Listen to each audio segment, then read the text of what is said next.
ในวันที่ 14 พฤษภาคม 2025 ที่นครหลวงเวียงจันทน์กรมภาษีกระทรวงการเงินได้เป็นเจ้าภาพจัดกองประชุมประเมินแผนงานผู้ประกอบการมาตรฐาน AEO สปป.ลาวของคณะวิชาการอาเซียน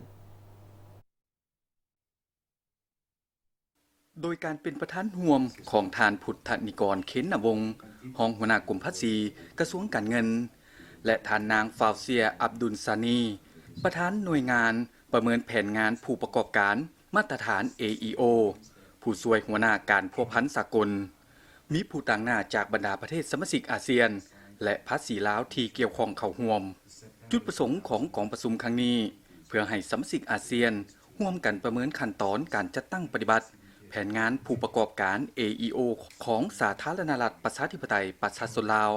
ว่าสอดคล้องกับพอร์ตมาตรฐานความปลอดภัยขององค์การภาษีโลกผู้แทนจะลงประเมินการสาธิตตัวจริงร่วมกับบรรดาบริษัทที่ได้รับการรับรองจาก AEO ในลาว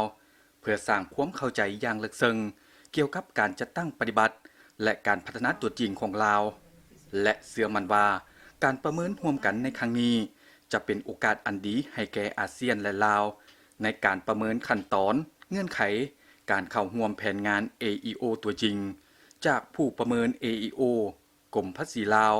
รวมทั้งมาตรฐานความปลอดภัยต่างๆ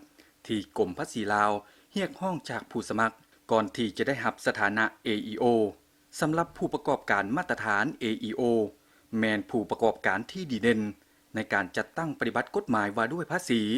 กฎหมายและระเบียบการอื่นๆที่เกี่ยวข้องเป็นต้นผู้มีส่วนเกี่ยวข้องเกี่ยวกับการเคลื่อนย้ายสินค้าสากลซึ่งได้รับการรับรองจากรัฐการภาษีรับประกันการเคลื่อนไหวธุรกิจสอดคล้องกับเงื่อนไข